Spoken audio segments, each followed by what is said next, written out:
Welcome to NFL World, where NFL starts and ends. I'm your host, Jacob, and we'll try this again. The San Francisco 49ers have clinched the NFC West, and as of now, they are the 1 seed. They beat Arizona yesterday, and Arizona, kept it close for about 10 minutes, and then it was over.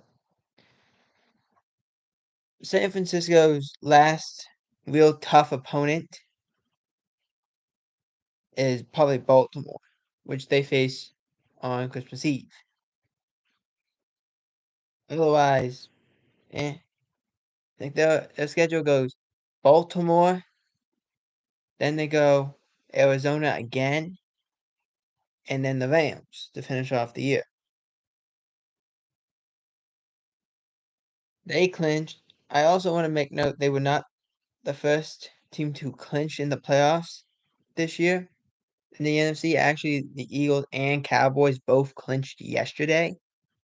Actually, Cowboys clinched before game time, as the losses from the Packers and the Falcons helped their playoff hopes. The Eagles, same fate. Also, the Cowboys losing to Buffalo, which we'll get to in a minute. But San Francisco's now in the playoffs. They control number 1 seed, and that's a tough place to play in San Francisco. They need that number 1 seed as much as any team in the NFL needs that number 1 seed. But especially like we saw what happened with Dallas. If you can make sure Dallas has to go to your house and beat you, that's a big ask for them. Now, moving on to the AFC, the New York Jets have been eliminated from the playoffs after losing a game to the Dolphins 30-0. In a game that had no Tyreek Hill, three of the offensive linemen for the Dolphins are out. They lost their center last Monday, torn ACL, done for the year, and still the Jets could not do anything. I gotta be honest with you. I changed the channel. The Dolphins were up 21 or 24-0.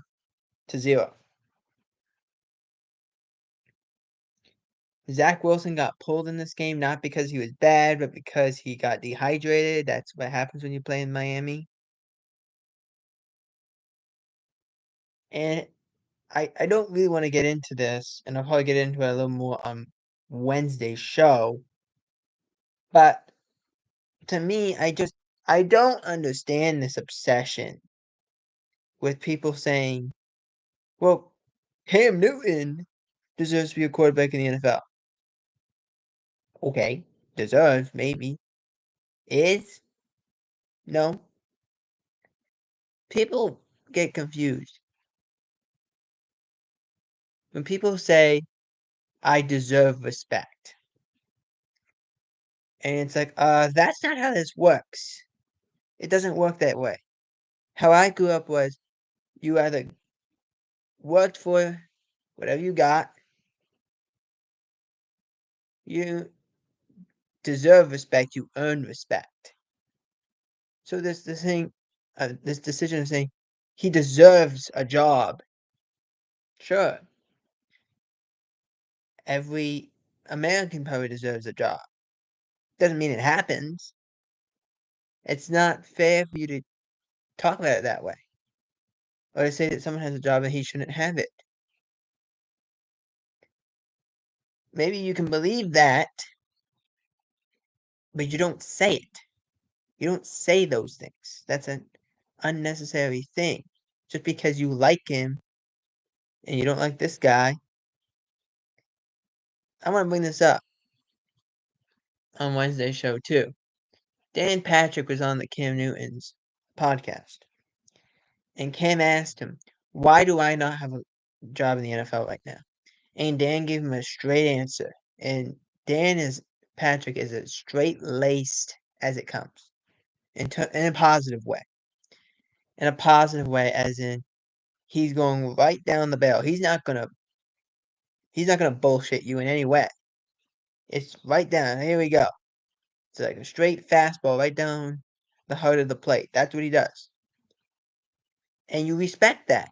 He's been doing it for a long time and he deserves that respect because he's earned his respect. He's earned that in the years that he's been a broadcaster and now what he's doing for the broadcast community. But he goes and he says, the reason you don't have a job, Cam, is because at this point of your career, you're a backup. He doesn't say it like this, but it's basically how he describes it. You can't be a backup, not because of your talent, because of your personality. You have too much of a personality to be a backup. And you think about that, and you're like, that's right. His ego is way too big to be a backup. He would become a detriment to a team instead of an asset. He would be an ass and not an asset. That's what he would be.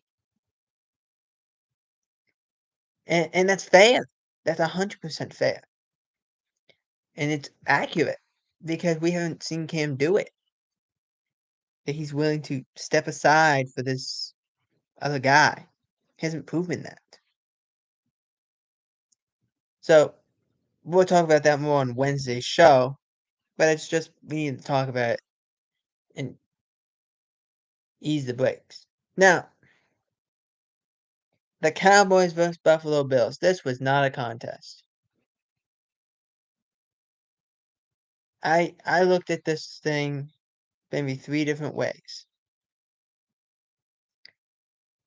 And the best that I can come up with is because the Bills did everything they wanted to do.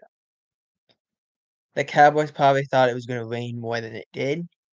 Came in with a game plan that was built for the rain. They were going to run the ball, not much passes, not deep down the field. Didn't rain that much. Having said that, Dallas was impatient with their passing. They struggled. They had Zach Martin got hurt in the early part of the game, did not return. The hope is he plays in week 16. Um, Dak took a couple sacks. He threw a pick, and everyone's gonna say he threw a pick. Let me say this. Alright? 2 seconds about this. You can't have it both ways. You can't. In sports, you can't. It is or it isn't. This is what drives me nuts about track or skiing or swimming. You have your individual sport. I get it. And you're an individual player. I get it. Is it a team sport or is it not?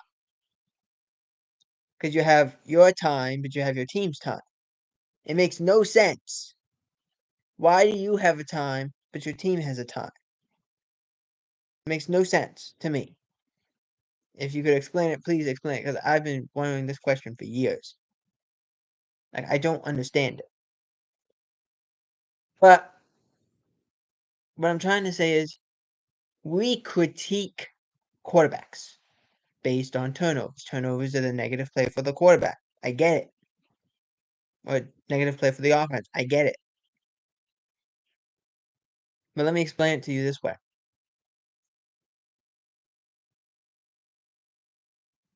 When you have the understanding like I do, you look at like what Dak Prescott did last year. All these offensive passing, scores, and all this stuff, passing touchdowns, offensive scores over 95% in the red zone. They were insane, but they turned the ball over a lot. And the one critique everyone had on Dak last year wasn't that they weren't winning games. It was the fact that they weren't turning the ball over. And they said turnovers are in Dak's DNA. They're in his DNA. It's how he operates. Like, he can't help it. Then you go to this year. Dak's turnovers have been down.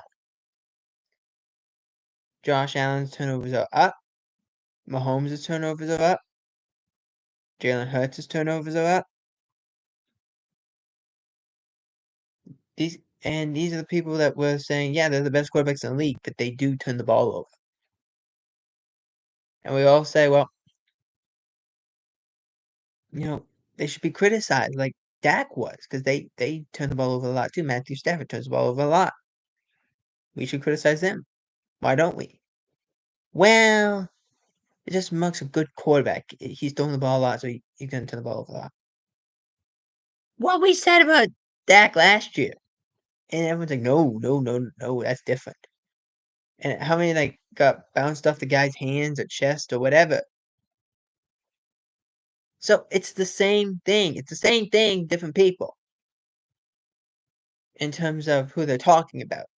Not the fact of who people are talking.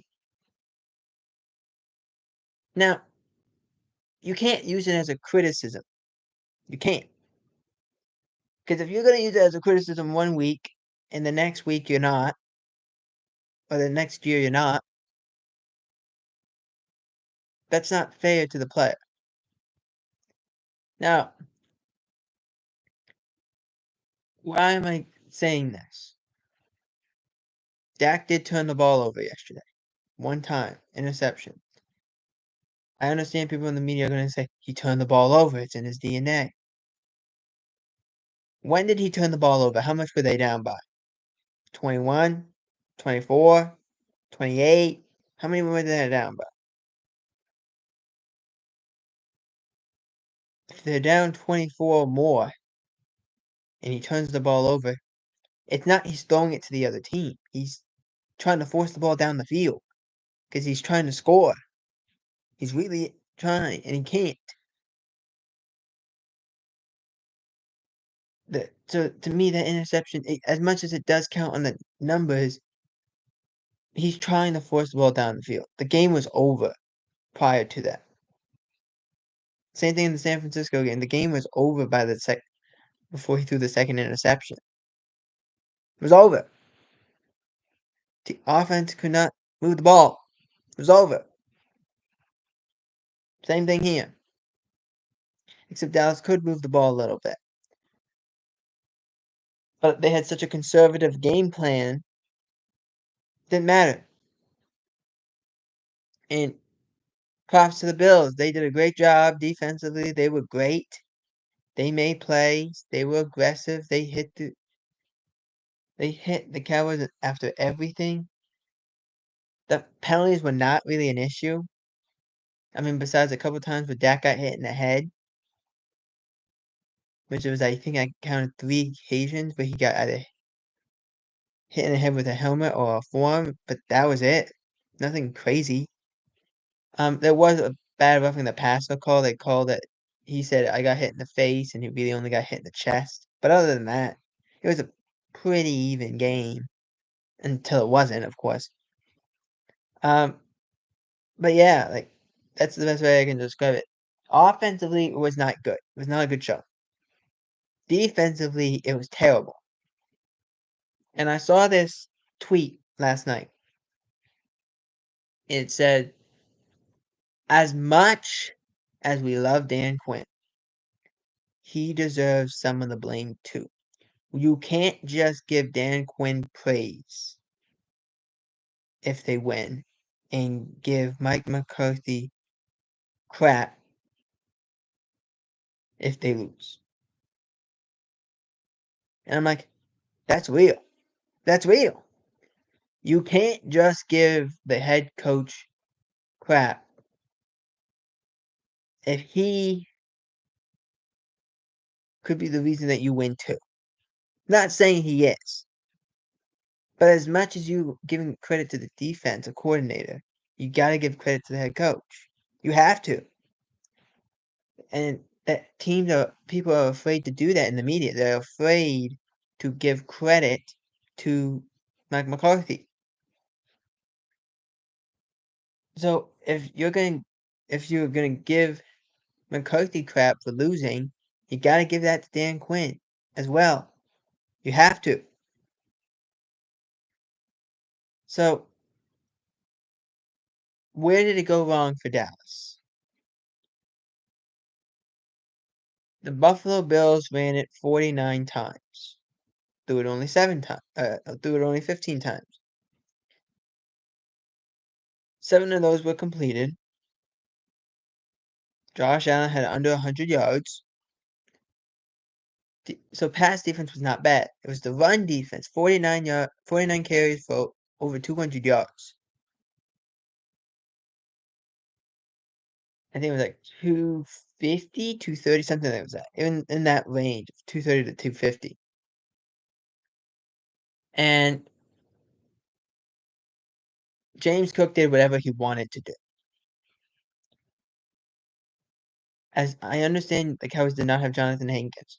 How many times did James Cook go start to the inside and then bounce the run outside? He did it all the time. So as much as we want to blame, okay, there was no Jonathan Hankins, it was Mazi Smith, it was the rookie, he didn't know what he was doing. I get that. I also understand you gotta keep contained. They didn't do that. I found myself screaming at my television saying, keep contained and tackle. What did you do against Philadelphia? You kept contained and tackled and made plays. What did you not do here? You didn't keep contained, you didn't make plays, and you didn't tackle. It's plain and simple. Bill Belichick, and I understand Bill Belichick is getting a lot of flack right now, and he could be on his way out of New England. I get that. He said it something, and I thought it was very interesting. I don't know if you guys had watched on HBO Max. There's a thing that Bill Belichick and Nick Saban did called The Art of Coaching. It's very interesting. If you're a football buff, you would enjoy it. He talks to Nick Saban. They're doing like a sit-down interview. And they've had these conversations before. They just never taped them. Which, why wouldn't you? This is the two greatest coaches in their respected leagues. And for the Belichick, it's the NFL. For Nick Saban, it's college football. But he went and said, Belichick's like, when I was starting coaching, it was important for each player, at least on the offense and on the defense, to have a relationship with the player on the same side of the ball as they were. It was as important as anything. Now that you're texting people and the person sitting right there, that there's no eye contact, there's no real relationship. They're just texting them. And you say, okay, well that's a little like get off my lawn kind of thing. But then you think about it, and you're like, wait, no, it is true. And Belichick said, one time I walked onto the bus and we lost a game. I walked onto the bus and I see everyone's on their phones and everyone's on their computers trying to figure out what happened, what happened. And he said, I got to my coaching staff and they're doing the same thing. And I told my coaches, I'm like, guys, turn the screens off. Let me explain. Let me say, this is the reason we lost. We can't tackle. I don't need a computer to tell me that we can't tackle. I need a computer to tell me if I need to make a recipe of something. I don't need a computer to tell me that we can't tackle because I just saw us not be able to tackle for 3.5 hours. And that's the truth. That's the whole truth. When you can go and say, we can't tackle. What the Cowboys did was they didn't tackle, they didn't keep contained, so they allowed James Cook to run wherever he wanted to go, and they didn't make plays. It's a problem. And by the point of like near the end of the second quarter, the defense basically gave up. They packed it in, and that's not good either. If you want to be the best team in the league, you cannot pack it in after one half. Even if it's not going your way, you got to be able to go the next half and put up a better performance. Maybe you don't win the game. I picked the Cowboys to beat Buffalo, I did. But if they lost to Buffalo, but they lost 20, like I said, the score was gonna be 27-24. If Dallas lost the game 27-24, I've been like, dude, even though we lost the game against Buffalo and that's painful, look at what we did. Look at the weather conditions we had to deal with. Look what we could do. We were good. We just didn't pull it off at the end. I would be okay with that. The Cowboys did not play well. They scored 10 points and that was it. It's a problem. Cowboys have had problems on the road. There are 4 losses all on the road. Guess what? 2 of their next 3 games in the 3 of their last 4 games of the season are on the road. They gotta get normal to this. They gotta get used to it because you're gonna have to beat good teams on the road. You got Miami on Christmas Eve, which is Sunday. You must find a way to beat them. They have a great group of running backs. Mostert, Achane. I understand the offensive line is beat up. Tyreek Hill didn't play yesterday. He probably will play on that Sunday. You must be better than this. The only thing I can take from this is the fact that Dallas, that they've been since Mike McCarthy's been there, they've been really good after a loss. They got to prove it again. If they beat Miami, they go into Miami and they beat Miami, I'm much happier than I am right now. But for now, with an abysmal showing on both sides of the ball, both sides of the ball. For NFL World, I'm Jacob Hebert. Out.